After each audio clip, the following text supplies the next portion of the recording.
Cresci em um vilarejo no interior de Minas Gerais nos anos 90 e tinha um amigo chamado Cauã.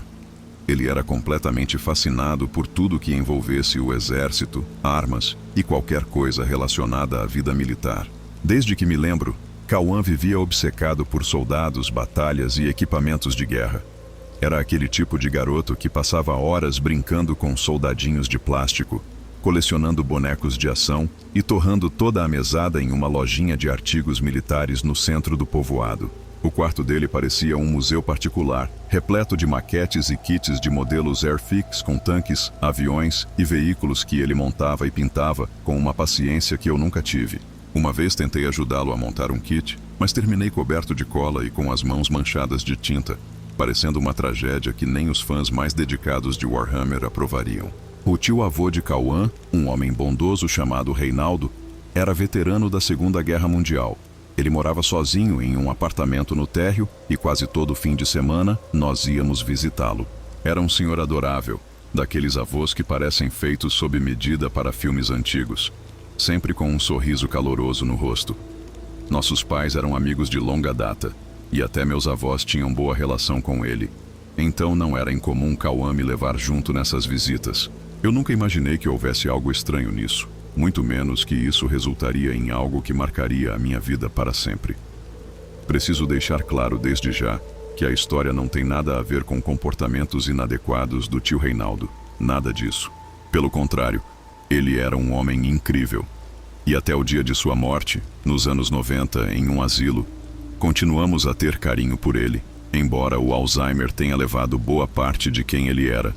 O que sempre é triste de ver acontecer. O que me incomodava desde criança era outra coisa. Cauã.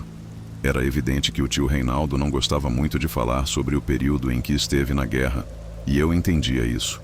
Mas Cauã ficava eufórico toda vez que tocava no assunto, fazia perguntas insistentes sobre o que ele viveu, sobre quantos inimigos matou, e parecia empolgado com respostas que jamais deveriam animar um garoto. O velho apenas sorria. Contava fragmentos de memórias que mais pareciam pedaços confusos, como se fossem lembranças misturadas a pesadelos, sinais claros de quem carrega um trauma profundo.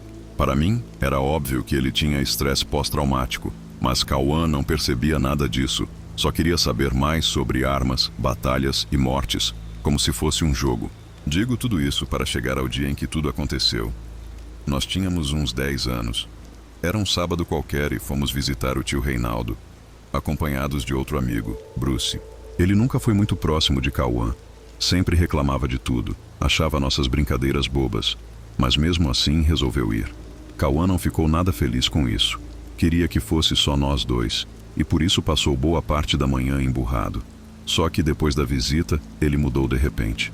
Parecia animado de um jeito estranho. Só fui entender por quê mais tarde. Enquanto estávamos no apartamento, Cauã tinha sumido por alguns minutos no quarto de armazenamento do tio Reinaldo. Depois insistiu para irmos direto ao bosque, onde tínhamos construído uma espécie de fortaleza de madeira para brincar naquele verão. Era a primeira vez que Bruce veria nosso refúgio secreto. No caminho, ele não parava de resmungar sobre tudo. Espinhos, galhos arranhando os braços, mosquitos unindo perto do ouvido. Cauã, por outro lado, estava calado e com um brilho no olhar que eu nunca tinha visto antes. Quando Bruce viu a nossa fortaleza, até esqueceu a implicância e se empolgou. Começou a brincar com a gente como se nada mais importasse. Fingíamos ser soldados. Fazíamos emboscadas, ataques improvisados e corríamos pelo bosque com nossas pistolas de madeira, gritando ordens como se estivéssemos em pleno combate. Era só um jogo inocente até Cauã, do nada, nos chamar com aquela voz animada dizendo que tinha algo incrível para mostrar. Bruce e eu corremos curiosos, sem imaginar o que viria a seguir. Cauã abriu a mochila com um sorriso estranho, e quando enfiou a mão lá dentro, eu nunca vou esquecer o que ele tirou. Primeiro, uma pistola, que só anos depois descobri ser uma Luger P-08. E depois, uma granada de verdade. Não era uma imitação, não era um brinquedo, era algo real. Naquele instante, o chão pareceu sumir sob meus pés. Eu tinha ouvido histórias de crianças que achavam granadas antigas em campos ou perto de riachos, e até na escola nos davam palestras alertando sobre os perigos dessas coisas, insistindo para nunca tocar, para chamar um adulto. Mas naquela hora, com 10 anos e um amigo obcecado por guerra segurando uma granada real nas mãos, tudo isso parecia distante. O mais assustador foi perceber que Cauã reconheceu imediatamente o que tinha em mãos e, com a maior naturalidade, notou algo que fez meu estômago gelar. A granada não tinha o pino de segurança. Foi aí que o medo começou a me tomar por inteiro. Eu não sabia nada sobre armamentos, mas a falta daquele pino só podia significar uma coisa ruim. Bruce empalideceu na hora. O silêncio tomou conta do bosque, só nossos corações martelando alto. Então ele explodiu de pavor, gritando para Cauã largar aquela coisa, dizendo que estávamos prestes a morrer. Eu tentei manter a calma, mas minha voz saiu trêmula quando pedi para Cauã parar com aquilo. E ele? Ele sorria. Um sorriso frio, quase divertido, como se estivesse se alimentando do nosso pânico. Com um brilho doentio nos olhos, começou a dizer que se pressionasse aquela alavanca, todos nós explodiríamos juntos. Meu corpo gelou. Uma Luger P-08, carregada, que funcionava perfeitamente, apesar dos anos guardada. E aquele disparo acidental atingiu Bruce em cheio na cabeça. Depois disso, tudo é um borrão na minha memória. Gritos, correria, Cauã em choque repetindo que não queria machucar ninguém. Eu tentando pedir ajuda enquanto minhas mãos tremiam sem parar. Lembro do barulho da ambulância cortando a estrada, dos nossos pais chegando desesperados, das luzes vermelhas iluminando as árvores, dos policiais fazendo perguntas que eu mal conseguia responder. Foi caos puro, mas por um milagre Bruce sobreviveu.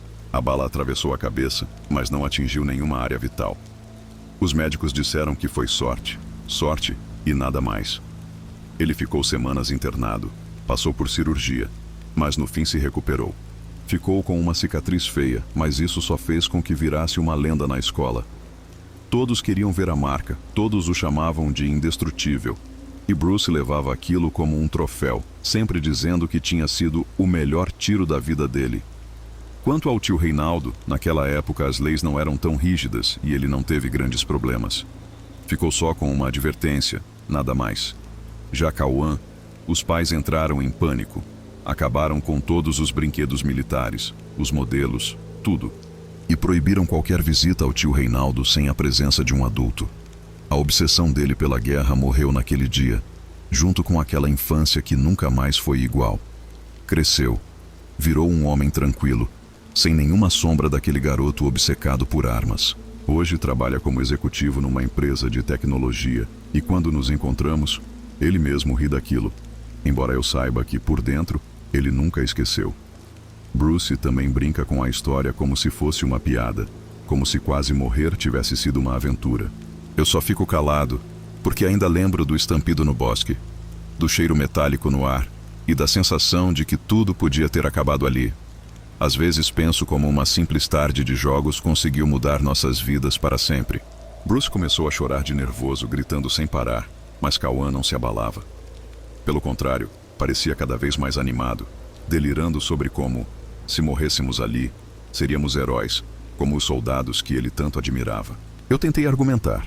Disse que aquilo não era uma guerra de verdade, que ninguém estava lutando contra nada, que só estávamos brincando, mas nada parecia alcançá-lo.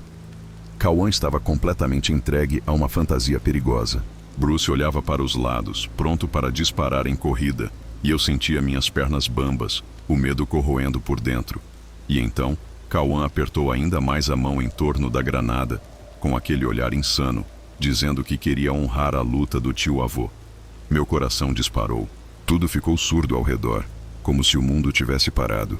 E naquele segundo eu soube que não dava mais para esperar. Sem pensar duas vezes, avancei. Arranquei a granada da mão dele e, com toda a força que consegui reunir, joguei para o mais longe possível, preparado para o pior. Tudo ficou em câmera lenta.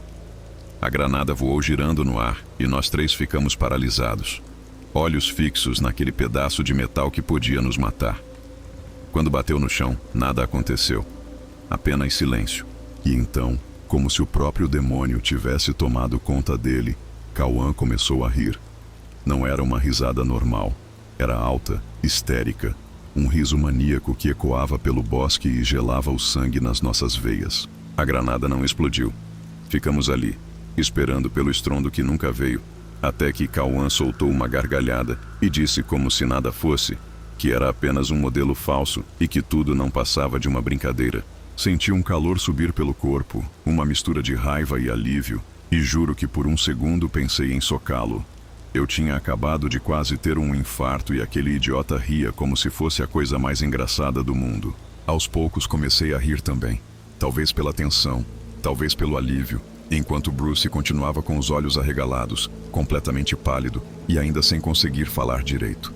Dei um tapinha amistoso no ombro de Kauan e ele riu junto, mas no mesmo instante tropeçou em uma raiz grossa e caiu para trás. O som que veio a seguir ainda ecoa na minha cabeça. Um ruído metálico, seco, que fez meu coração parar. Um segundo depois, um estampido ensurdecedor cortou o silêncio do bosque. Tudo se apagou por um instante. Quando consegui focar de novo, vi Kauan com o rosto completamente branco e ao lado dele, Bruce caindo em câmera lenta, como se a cena fosse irreal. Quando meus olhos se ajustaram, vi o ponto vermelho no centro da testa dele e o sangue descendo pelo rosto. Fiquei paralisado, sem ar, como se alguém tivesse enfiado pedras no meu estômago. Então entendi. Quando empurrei Kauan, a pistola que ele tinha pego no apartamento do tio Reinaldo caiu do bolso, bateu numa pedra e disparou. Não era um brinquedo. Não era sucata velha como ele pensava. Era uma arma real.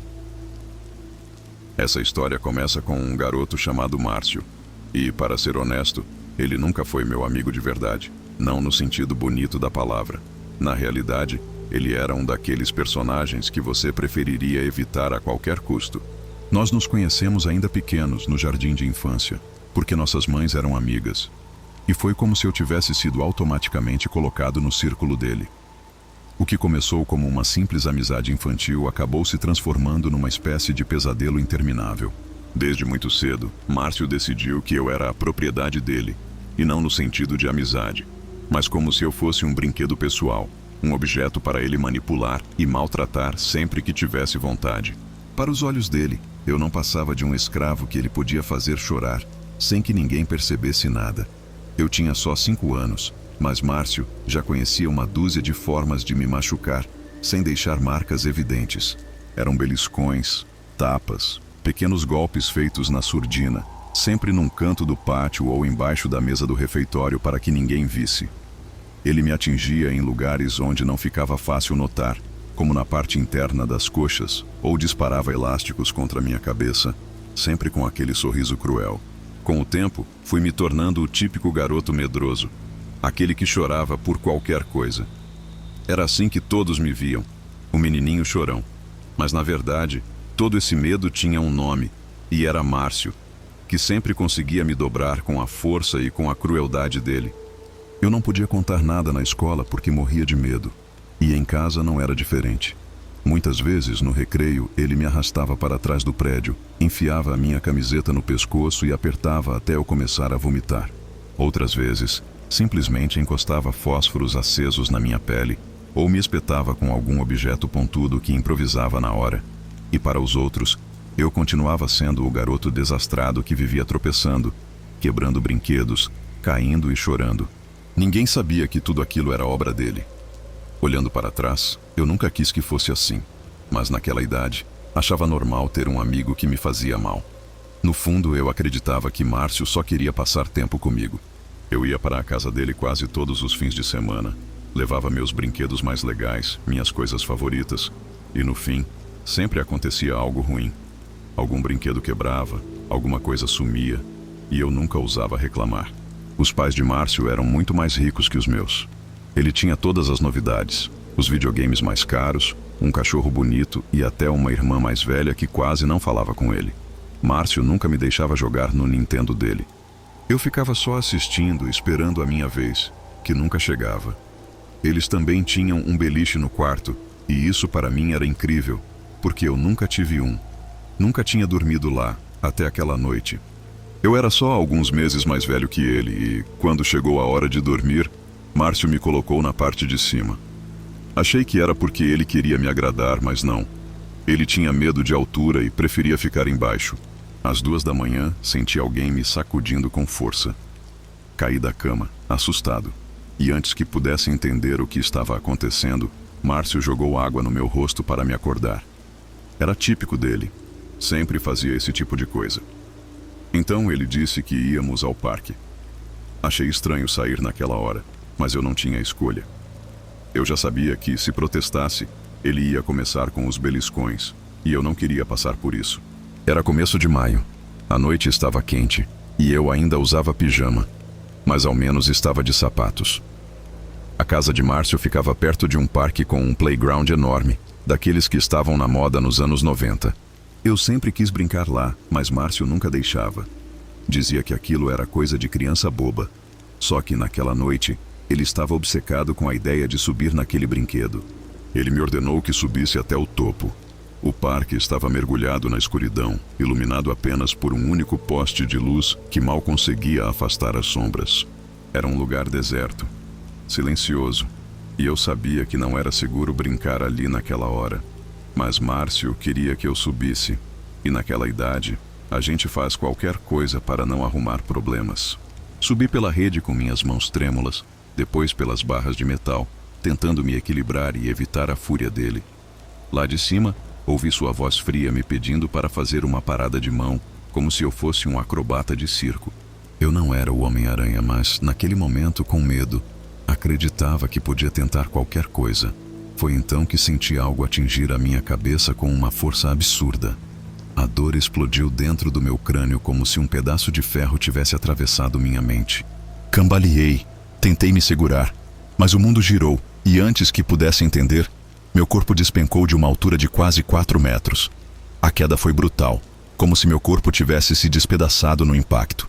Senti um calor queimando na cabeça, o gosto amargo e metálico do sangue invadindo minha boca e um líquido quente escorrendo pela minha bochecha. Eu estava sangrando e sabia que algo dentro de mim estava terrivelmente errado. Não conseguia me mover. Tudo o que podia fazer era ouvir meus batimentos acelerados e o som dos passos de Márcio se aproximando. Ele se sentou ao meu lado com a calma de quem observa uma formiga no chão e disse algo que fez meu estômago gelar. Viu? É isso que acontece quando você não me obedece. Em vez de correr para pedir ajuda, começou a falar como se me desse uma lição, dizendo que tudo era culpa minha, que se eu tivesse feito o que ele mandou, nada disso teria acontecido. A cada palavra, minha consciência ia se apagando e eu entendi ali que ele podia me deixar morrer sem sentir nada. O tempo deixou de existir. Foram quase 60 minutos, uma eternidade para alguém naquele estado, antes que ele finalmente resolvesse acordar a mãe e o padrasto. Até hoje acredito que, no fundo, ele esperava que eu não sobrevivesse, porque assim não teria que explicar nada. Depois disso, as lembranças são turvas. Sirenes, vozes apressadas, mãos me levantando. Acordei no hospital e foi só então que descobri a gravidade do que aconteceu. Contei tudo, absolutamente tudo, e só naquele momento a verdade veio à tona. Anos de abusos, agressões silenciosas, humilhações que eu carregava sozinho. Descobri também que o que me derrubou naquela noite foi uma pedra. Ele a lançou com tanta força que me atingiu na têmpora, causando uma fratura grave no crânio. Os médicos disseram que o golpe foi tão violento que poderia ter sido fatal, e não parou por aí. Radiografias revelaram algo ainda mais assustador. Eu tinha ossos quebrados, fraturas nas costelas, nos braços e até nas vértebras. Marcas de um inferno que eu suportei em silêncio. 15 anos depois, ainda caminho com uma leve claudicação, um lembrete cruel de tudo aquilo. A família dele pagou todas as despesas médicas, mas isso não apaga nada. O mais estranho foi o que veio depois. Alguns anos mais tarde, Márcio me enviou uma carta pedindo desculpas. Nunca li. Meus pais deixaram que eu decidisse, e eu decidi queimá-la numa fogueira, junto com todo o ódio e as lembranças venenosas que aquele garoto deixou em mim. Aquilo foi libertador, porque me mostrou que eu não precisava perdoá-lo para seguir em frente. Para mim, Márcio sempre foi um demônio disfarçado de amigo. Não sei onde ele está hoje, nem quero saber.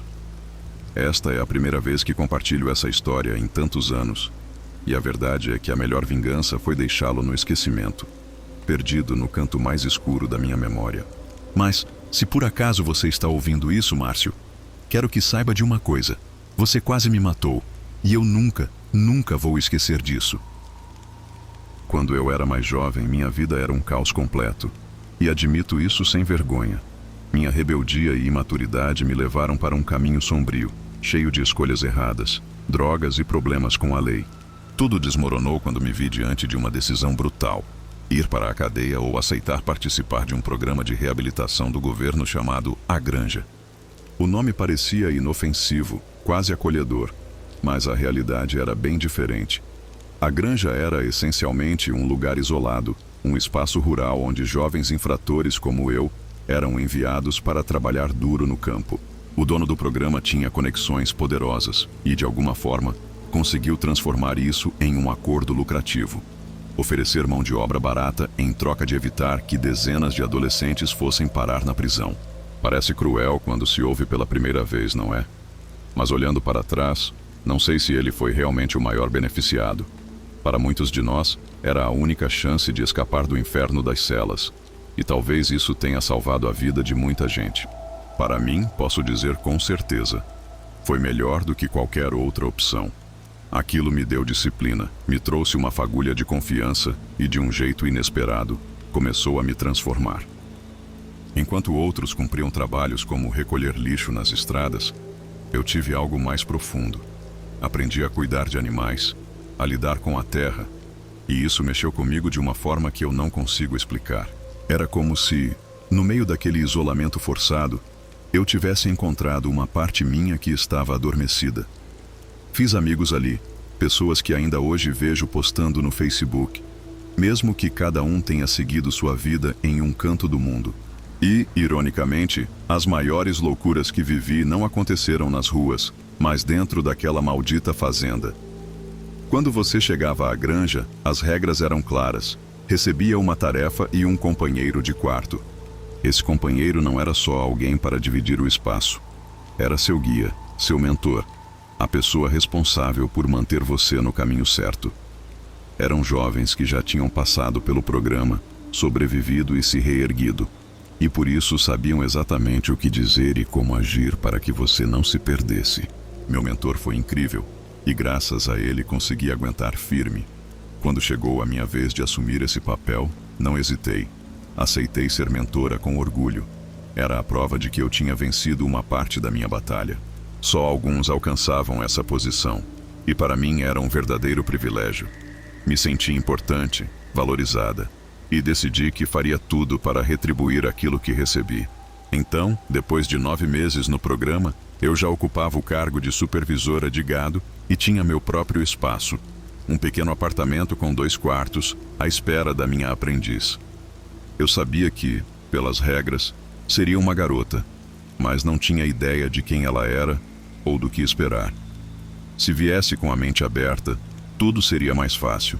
Mas se ela decidisse tornar a vida impossível, aquele mês poderia se transformar em um inferno. Já tinha ouvido histórias assustadoras sobre aprendizes problemáticas, brigas feias entre mentores e suas orientadas. E eu não queria ser parte dessas estatísticas. Então, tracei um plano simples: construir uma boa relação desde o início, assim como o meu mentor fez comigo. O dia da chegada dela foi intenso. Eu estava ansiosa, preparada para qualquer resistência, porque, honestamente, ninguém chega animado à granja. E não me surpreendi quando vi Susana. Esse era o nome dela, com uma expressão fechada, carregada de desprezo por tudo à sua volta. Não dei importância. Era normal. Dei tempo para que ela se acostumasse e levei tudo com calma. Nos primeiros dias, ela me acompanhou no trabalho com o gado, ainda sem muito entusiasmo, mas depois começou a se soltar. Mostrava pequenas melhorias, o que me dava esperança.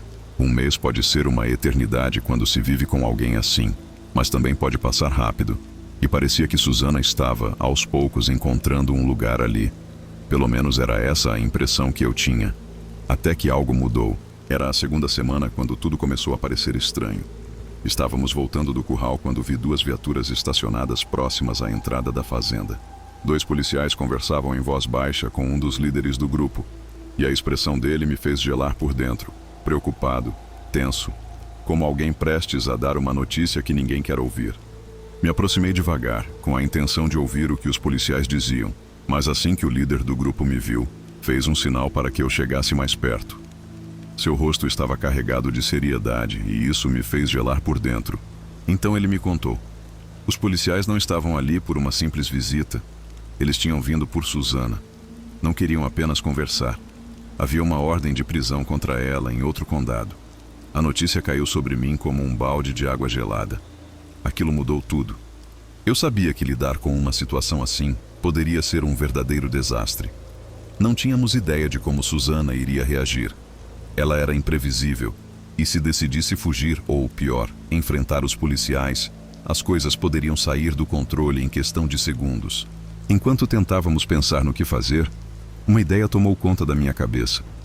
Eu precisava falar com ela antes que visse os uniformes. Talvez assim eu pudesse prepará-la, explicar a situação com calma e evitar que agisse por impulso. Eu sabia bem como era. Quando a polícia se aproximava, a sensação era sufocante e eu mesma, em outro momento da minha vida, talvez tivesse corrido sem pensar. Se isso acontecesse agora, todo o progresso dela iria pelo ralo. Decidi agir rápido.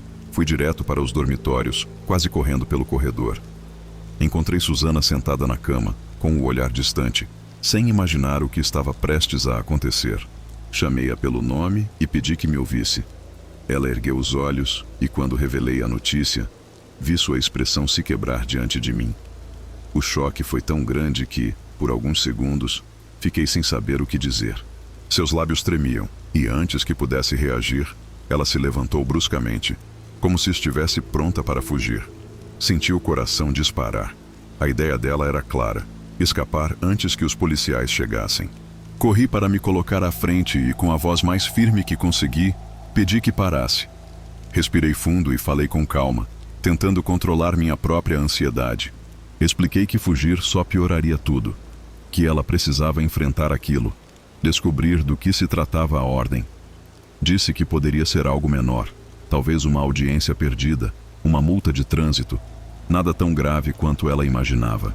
Perguntei se havia feito algo sério, algo que pudesse arruiná-la de vez, e ela negou, embora com incerteza. Aos poucos, vi a tensão em seus ombros diminuir. O olhar começou a perder aquela fúria descontrolada. Então, com um fio de esperança, ela respirou fundo e disse: "Você tem razão. Não preciso entrar em pânico. Prometi que estaria com ela, que os líderes falariam bem a seu favor, e garanti que faríamos tudo para que ela voltasse à granja." Aos poucos, ela aceitou. Parecia ter recuperado a calma, e juntas caminhamos em direção à saída. O silêncio entre nós era denso, pesado, e eu me convencia de que estava tudo sob controle. Mas quando dobramos a esquina e os policiais surgiram à nossa frente, a atmosfera mudou em um estalo.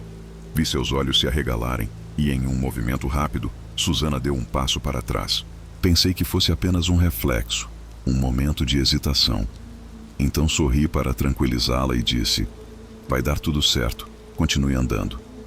Mas quando me virei novamente, percebi algo que gelou meu sangue. Sua mão estava escondida no bolso do casaco e, antes que eu pudesse reagir, senti a lâmina fria contra minha garganta. O mundo parou. Meu corpo ficou paralisado por um segundo eterno. A sensação do metal gelado na pele é algo que nunca vou esquecer. Mas nada se comparava ao choque de ver que era ela, a garota que eu tinha prometido ajudar, quem segurava aquela arma contra mim. A pressão de seus dedos na minha nuca, o aperto do outro braço me mantendo presa, e os policiais logo à frente, sacando suas armas e gritando ordens que pareciam distantes, abafadas pelo som frenético do meu coração. "Afasta-se!" Ela rugiu, com uma voz carregada de desespero. Dei um passo para trás, obedecendo, tentando ganhar tempo, buscando qualquer espaço para trazê-la de volta à razão. "O que você está fazendo?" Consegui dizer, minha voz tremendo tanto quanto minhas mãos. Nenhuma resposta. Só seus olhos ardendo, fixos nos meus, enquanto recuávamos juntas. Tentei de novo. "Susana, escuta. Isso só vai piorar as coisas. Pensa bem." Foi então que ela respondeu, em um sussurro gélido ao meu ouvido, palavras que nunca esquecerei. "Eu sei exatamente o que estou fazendo. Não vou para a prisão. Vou sair daqui. Custe o que custar." Suplicava para que parasse, para que não fizesse aquilo, dizendo que iam matá-la se continuasse, mas Susana apenas gritou para que eu calasse a boca e seguisse caminhando. E eu obedeci. Cada passo era um mergulho mais fundo no caos. A gritaria atraiu dezenas de crianças curiosas que correram para ver o que estava acontecendo, vindas do centro comunitário próximo.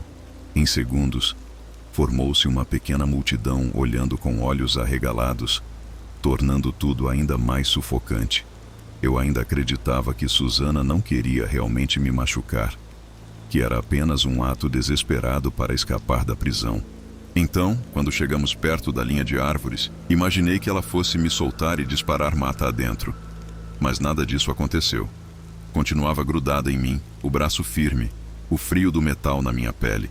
Eu tentava manter a voz calma, implorando para que soltasse o facão, explicando que aquele plano não tinha saída, que correr só pioraria tudo. Disse que se a polícia a pegasse depois disso, as consequências seriam devastadoras. Mas ela parecia surda às minhas palavras, com os olhos faiscando e a respiração acelerada. Gritava para os policiais ficarem longe, ignorando os gritos que vinham de todos os lados. O som das armas sendo engatilhadas soava atrás de nós como uma sentença inevitável. Quando chegamos à beira do bosque, continuei tentando apelar para qualquer traço de razão dentro dela. Falei que aqueles lugares eram perigosos, cheios de lobos, ursos, e que se fugisse não duraria muito sozinha. Mas, num rompante de fúria e desespero, ela puxou meu cabelo com tanta força que senti meu corpo se dobrar para trás. Seus olhos me encararam uma última vez, e com a voz quebrada, ela sussurrou algo que me gelou até os ossos. Me perdoa. E então senti a lâmina cravar em meu pescoço. Tudo aconteceu em um piscar de olhos. O primeiro corte ardeu como fogo, e antes que pudesse reagir, percebi que ela iria deslizar a lâmina para terminar o serviço. Mas naquele exato instante, um estampido cortou o ar. O mundo pareceu parar. Senti o sangue quente de Susana respingar no meu rosto e, ao mesmo tempo, a pressão da lâmina sumiu. Tudo se moveu em câmera lenta. Virei para o lado e vi o corpo dela caindo como um boneco sem vida. Um buraco grotesco na testa, os olhos fixos, vidrados, sem qualquer sinal de alma. O tiro tinha sido fatal. A cena me quebrou por dentro. Comecei a gritar como uma louca, sem saber se estava ferida demais ou se conseguiria sobreviver. O corte no meu pescoço era pequeno, mas o terror era absoluto. Me ajoelhei ao lado dela, sacudindo seu corpo, implorando para que acordasse, mesmo sabendo que era inútil. Olhar para aqueles olhos vazios foi como encarar o abismo. Não consigo descrever a sensação que me consome cada vez que penso em Susana. Sei que ela quis me matar. Sei que cravou a lâmina no meu pescoço, mas ainda assim não consigo odiá-la. Pelo contrário, só sinto uma tristeza profunda. Ela tinha apenas 16 anos. Tinha uma vida inteira pela frente e tantas chances de mudar, mas tomou a pior decisão possível, uma decisão que acabou com tudo em questão de segundos. E a parte mais cruel é que, no final, tudo isso foi por nada. Depois fiquei sabendo que a ordem de prisão era por roubar alguns objetos de uma loja. Nada que justificasse um fim tão brutal. Depois daquele dia, decidi que não podia continuar na granja. Pedi para sair do programa e fui embora, mesmo sendo grata por tudo que aquele lugar fez por mim. Mas não dava para seguir depois de testemunhar algo tão devastador. Minha ferida física foi mínima, apenas alguns pontos no pescoço, mas a cicatriz emocional, essa nunca vai desaparecer. Às vezes fecho os olhos e ainda sinto o frio daquela lâmina, o peso do corpo dela caindo no chão e, principalmente, a última frase que disse antes do tiro: me perdoa. É uma lembrança que ecoa todas as noites no fundo da minha mente, como um sussurro que nunca vai me deixar em paz. Há alguns meses, meu amigo João, meu primo Davi e eu conseguimos nos reencontrar depois de muito tempo separados. Cada um de nós tinha passado os últimos anos trabalhando em lugares diferentes, vivendo realidades distantes, mas sempre prometendo que, quando voltássemos a nos encontrar, faríamos como antes: beber até esquecer do mundo, rir até doer a barriga e espantar toda a tensão acumulada. Essas noites sempre foram especiais para nós três. Era quase um ritual, uma espécie de escape onde o único objetivo era se perder no momento. E, sinceramente, com pouco dinheiro a gente fazia milagres. Montava uma noite incrível sem grandes planos. Mas, naquela noite, nada saiu como eu imaginava. Naquela noite, Tudo mudou de um jeito que eu ainda não consigo esquecer. Tudo começou como sempre: cervejas geladas, algumas tragadas no vape e histórias para colocar a conversa em dia. Eu, no meu jeito brincalhão, olhava para os dois e soltava a mesma pergunta de sempre, batendo de leve no ombro deles. Tudo certo, rapaziada?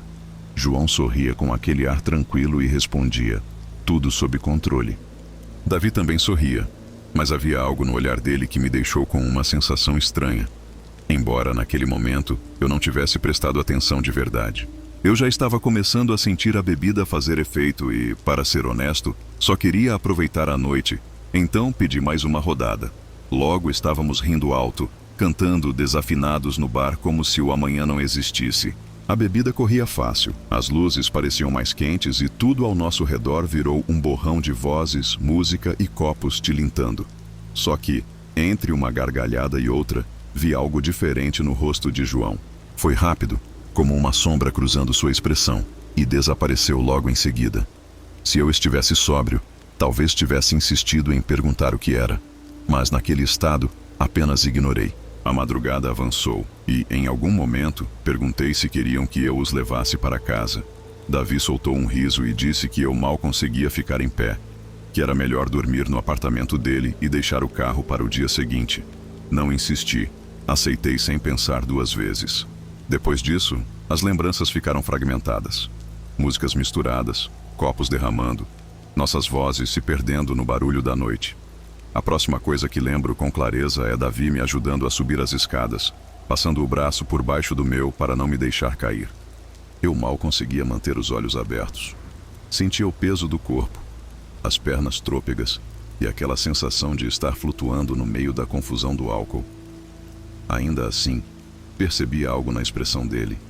Não era preocupação com a minha condição. Era diferente. Ele parecia carregado, como se houvesse um peso enorme sobre os ombros, algo que tentava esconder e não conseguia. E eu sempre tive um sexto sentido para essas coisas.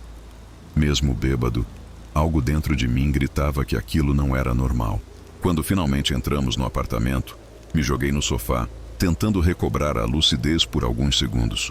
Olhei para Davi e perguntei sem rodeios: o que está acontecendo com você? Por que está com essa cara a noite inteira? Ele negou no início, dizendo que era cansaço, mas bastaram alguns minutos para que a máscara caísse. Com a voz baixa e os olhos evitando os meus, confessou que havia algo o perturbando nos últimos dias. Disse que sentia estar sendo seguido, que por mais que tentasse ignorar, essa sensação só piorava. Falou sobre um homem que ele jurava já ter visto mais de uma vez, à distância, como uma sombra grudada nele. E enquanto eu tentava raciocinar em meio à névoa da bebida, confesso que não dei muita importância. Parecia papo de gente cansada ou coisa que a bebida amplificava.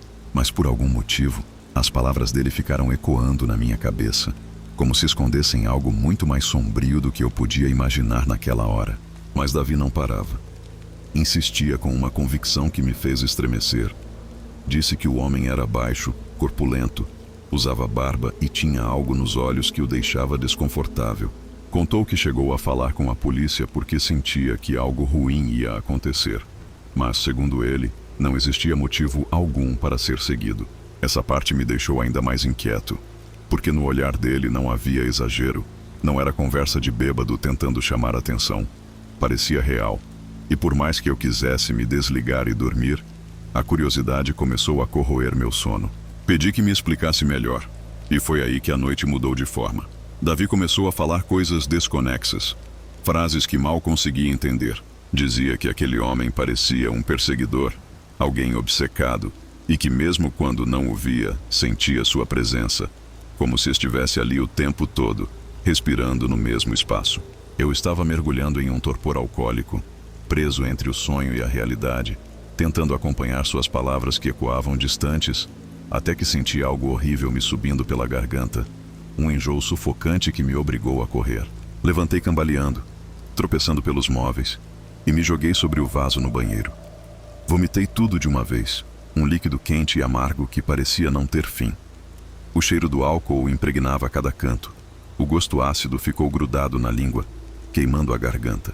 Não sei quanto tempo fiquei ali, abraçado ao vaso, com a cabeça girando, preso naquele limbo entre a inconsciência e a dor. Quando recobrei alguma noção, a luz fraca da madrugada entrava pela janela e eu ainda estava caído no chão frio, com o corpo pesado como chumbo. Me arrastei pelo corredor, sentindo cada músculo reclamar, e quando cheguei à sala, um calafrio me percorreu. O apartamento parecia um campo de batalha. Roupas espalhadas, móveis fora do lugar, garrafas quebradas no chão. Era como se uma tempestade tivesse passado ali dentro. E então eu vi.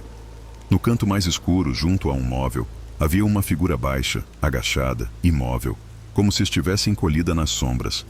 Pensei que fosse Davi pregando alguma peça, mas quando tentei falar, não consegui emitir som. Pisquei por um segundo e a figura sumiu, como se nunca tivesse existido. Fiquei paralisado, os olhos percorrendo cada canto, tentando entender se era efeito da bebida ou algo real. Foi nesse instante que meu mundo desmoronou. No meio da penumbra, algo no chão chamou minha atenção. Meu coração congelou quando percebi o que era. Um corpo estendido, braços abertos e um objeto longo cravado no peito. Era Davi.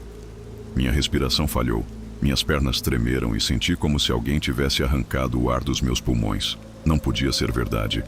Me aproximei com passos lentos, a mente gritando que era uma brincadeira, uma pegadinha de mau gosto. Mas não era. A lâmina, ou o que parecia o cabo de uma faca enorme, estava fincada bem no centro do peito, rodeada por um mar de sangue que se espalhava pelo tapete, tingindo tudo de vermelho. A cena era grotesca, impossível de aceitar. Por um momento, desejei estar sonhando. Implorei para acordar. Mas aquela era a mais cruel das realidades. Davi estava morto. E alguém o havia assassinado de forma brutal. O cabelo ruivo de Davi estava completamente encharcado de sangue. E no rosto dele havia uma expressão de puro choque. A boca entreaberta, os olhos vidrados e algo que me fez gelar por dentro. Uma espécie de rede de tecido cortando o couro cabeludo, como se tivessem arrancado parte da pele da cabeça. Aquela imagem era grotesca demais para ser real.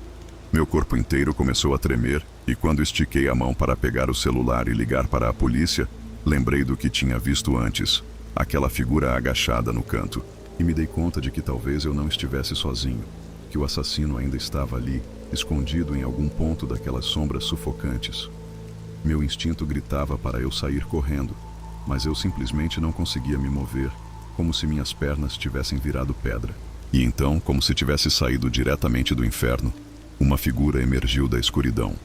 Um homem baixo, com barba desgrenhada, cabelo revolto, os olhos amarelados que brilhavam como os de um animal, e um sorriso morto no rosto.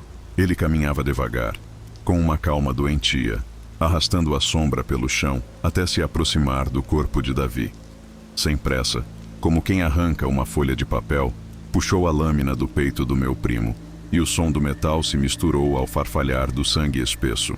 Eu tentei gritar, mas só consegui emitir um ruído fraco, um sussurro desesperado. "Quem é você?" balbuciei com a voz trêmula. Ele me encarou com um olhar vazio e, com uma serenidade que me deixou paralisado, respondeu: "Para mim, isso é Natal.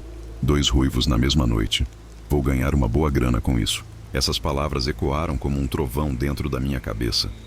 Antes que eu conseguisse reagir, ele começou a se aproximar, arrastando os pés no chão, com a lâmina suja ainda pingando sangue. A cada passo que dava, eu sentia a garganta se fechar, como se não houvesse ar no ambiente. Então, com um sorriso insano, disse: "Não se mexe, isso vai ser divertido." Ergueu o braço, apontou a faca na minha direção e, num movimento brutal, lançou a lâmina com toda a força. A lâmina passou a poucos centímetros da minha cabeça, cortando o ar e cravando-se na parede atrás de mim. O impacto foi tão forte que rachou a madeira, e por um segundo eu congelei, incapaz de acreditar que ainda estava vivo. Ele veio para cima, mas tropeçou no tapete manchado de sangue, perdendo o equilíbrio. Não sei de onde tirei forças. Era puro instinto, pura fúria misturada ao terror. Corri até a parede, arranquei a faca, e quando ele tentou se erguer, me joguei sobre ele com tudo o que tinha. Ele tentou me segurar, mas eu já não era mais eu. O medo cego me empurrou para um lugar escuro dentro de mim, e antes que pudesse pensar, cravei a lâmina no peito dele. Senti a carne ceder, ouvi um grunhido surdo e, num último espasmo, os olhos amarelos perderam o brilho. até ficarem completamente mortos. Caí de joelhos, com as mãos e o corpo cobertos de sangue, chorando como uma criança. A cena parecia um borrão, como se eu estivesse preso dentro de um pesadelo do qual não conseguia acordar. Quando a ambulância chegou, era tarde demais para Davi e também para aquele demônio. A polícia me contou depois que eu tinha acabado com um assassino em série, alguém que vinha matando pessoas ruivas havia meses. 5 vítimas antes do meu primo. E segundo os investigadores, esse monstro acreditava em uma superstição antiga, que arrancando o couro cabeludo de ruivos e guardando como troféu, ficaria rico e poderoso. Uma loucura absurda, mas real o suficiente para encher as páginas do caso. Ele também estava atrás de uma mulher e do filho dela, ambos ruivos. Se eu não tivesse reagido, eu seria apenas mais um nome nessa lista macabra. A minha vida nunca mais voltou ao normal. Cada vez que fecho os olhos, vejo o rosto de Davi, aquele olhar congelado no momento da morte. E vejo também os olhos amarelos do assassino me encarando no escuro. Não importa quanto tempo passe, essa presença continua comigo, como se estivesse ali, me espreitando no silêncio.